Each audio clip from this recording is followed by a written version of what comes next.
I spend a lot of time looking at maps, probably too much time.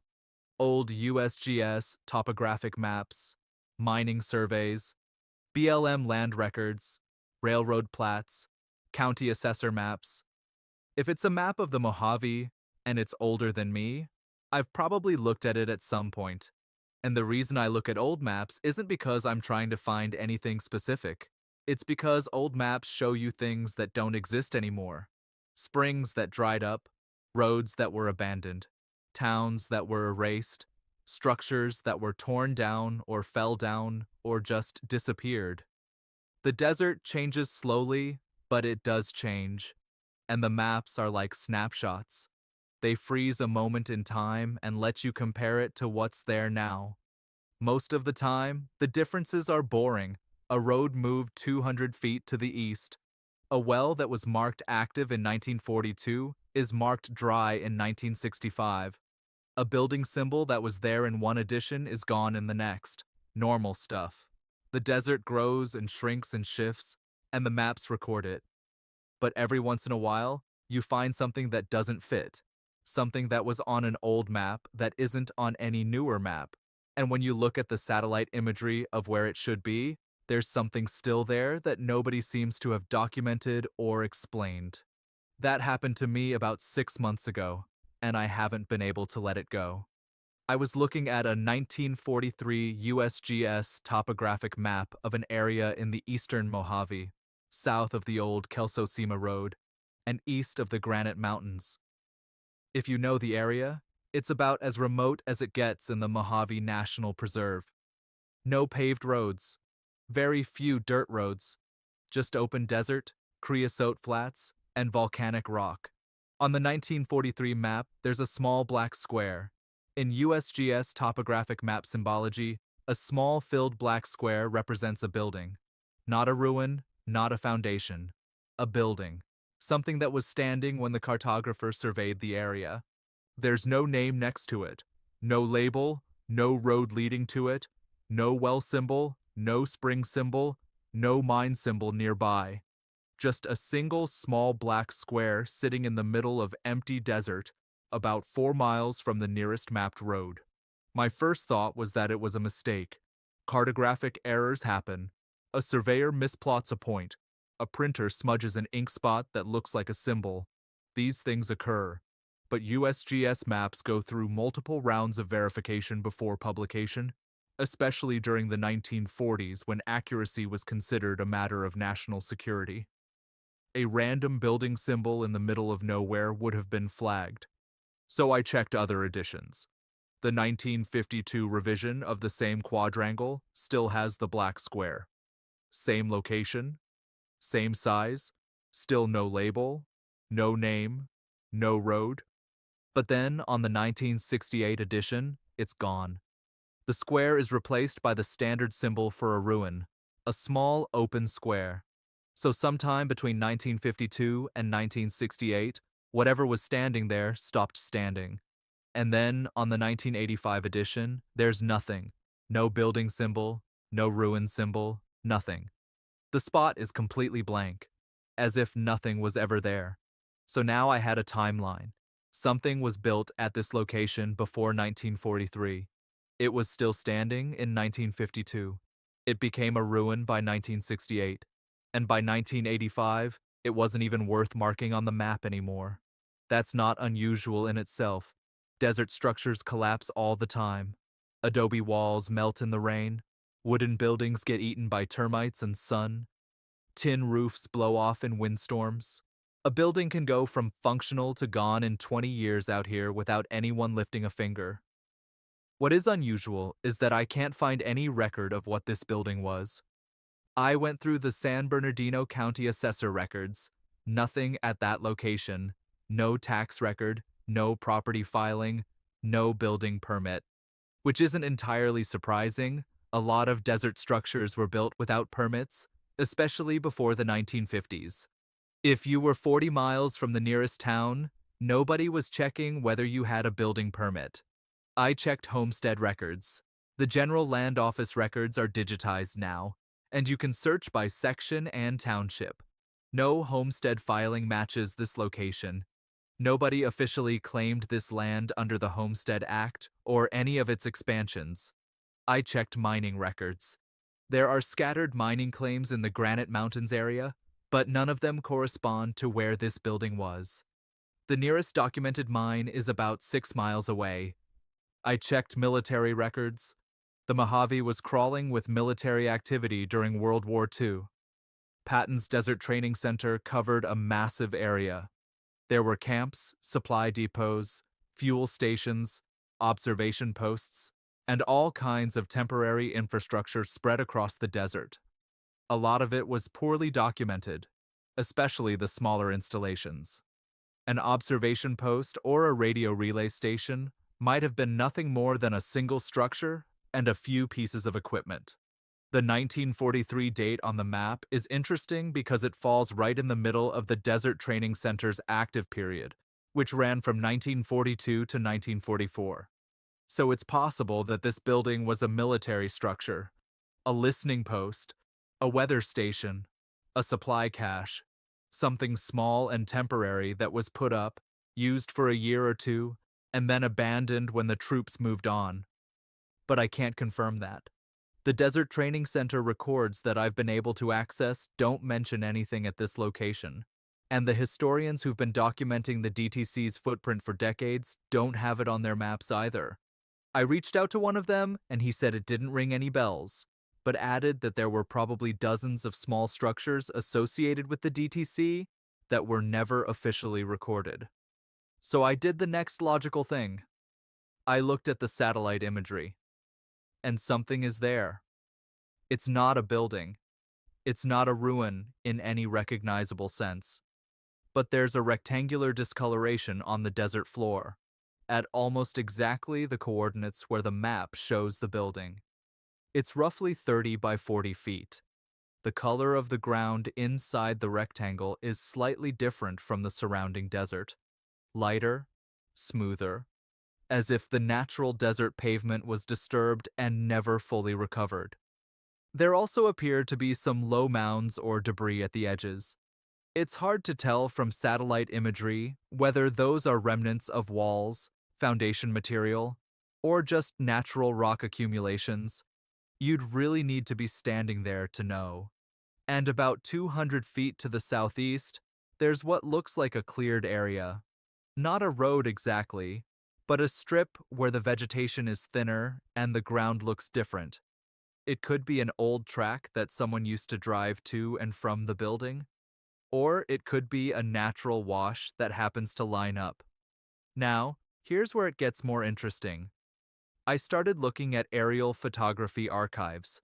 The USGS maintains a collection of historical aerial photographs going back to the 1940s. Most of them were taken for survey and mapping purposes. They're black and white, high altitude, and not always easy to read. But they cover a lot of the Mojave. I found an aerial photo from 1953 that covers this area, and on it, you can see a small structure. It's tiny in the photo, just a light-colored rectangle against the darker desert floor. But it's there. It lines up with the map. Something was physically standing at this location in 1953. I couldn't find any aerial photos from the 1960s that cover the exact same spot, but I found one from 1972. And on that one, the structure appears to be gone. There's still a visible disturbance on the ground, the rectangular shape, but no structure casting a shadow. So the building came down sometime between 1953 and 1972, which tracks with the USGS maps changing the symbol from building to ruin between 1952 and 1968. So what do I actually know? I know that something was built in a very remote part of the eastern Mojave sometime before 1943. It was substantial enough to appear on a USGS topographic map. It was still standing in 1953. It was a ruin by 1968. And by the 1980s, it was barely visible. Today, all that's left is a rectangular mark on the desert floor. And I know that nobody, not the county, not the BLM, not the military, not the mining records, not the homestead records, Nobody has any documented explanation for what it was. I have a few theories, and I want to lay them out. Theory 1 is the military explanation I already mentioned. A small desert training center structure that was built quickly, used briefly, and never properly documented. This is probably the most likely explanation. The timing fits. The location, while remote, is within the broad area of the DTC, and the military was building and abandoning structures all over the Mojave during the war. The problem with this theory is the survival timeline. Most DTC structures were extremely temporary. Tents, prefab shacks, wooden platforms, they were designed to last months, not decades. Whatever this was, it was still standing at least 10 years after the DTC shut down. That suggests something more substantial than a temporary military installation. Theory 2 is a prospector's cabin. This is the desert. People built cabins in remote places all the time. A prospector finds a spot he likes, builds a small stone or adobe structure, works the surrounding area for a few years, and then moves on. The cabin sits there until the desert takes it. This happens constantly in the Mojave, and most of these cabins were never documented by anyone. The problem with this theory is the lack of any mining activity in the immediate area. Prospectors build cabins near their claims. There are no claims near this building. No mine scars. No tailings piles. No prospect holes visible on the satellite imagery. If someone was prospecting here, they didn't leave any of the usual evidence.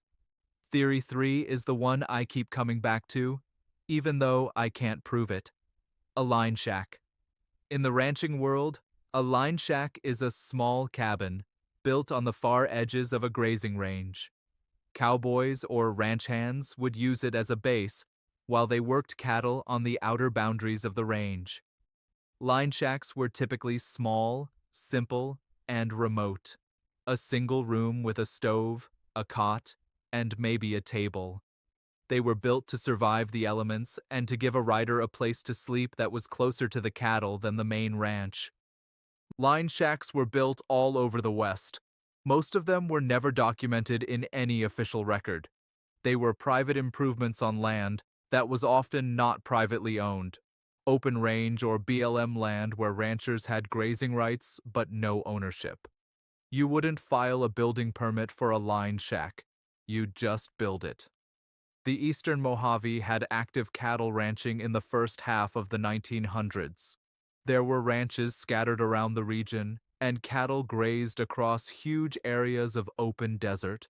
The Ox Ranch, the Rock Spring Ranch, the Valley View Ranch, all of them ran cattle in this part of the Mojave at various points. A line shack 4 miles from the nearest road, in an area where cattle were known to graze, built sometime before the 1940s and abandoned sometime in the 1950s or 1960s as ranching in the area declined. That fits. It fits the timeline, the location, the size, and the lack of documentation. But I can't prove it, and that's the frustrating part. The only way to know for sure would be to go out there. Stand on the spot, look at what's left, see if the foundation material is concrete or stone or adobe. Check if there are any artifacts, tin cans, nails, glass, wire. The debris at a military site looks different from the debris at a prospector's cabin, which looks different from the debris at a ranch line shack. The ground tells the story if you know how to read it. I haven't done that yet. The location is remote, and getting there would require a full day of off-road driving, which I haven't had time for. But it's on my list. What bothers me about this isn't the mystery itself. I'll probably figure out what it was eventually. What bothers me is how easy it was to find. I wasn't looking for it. I was just looking at maps. And there it was.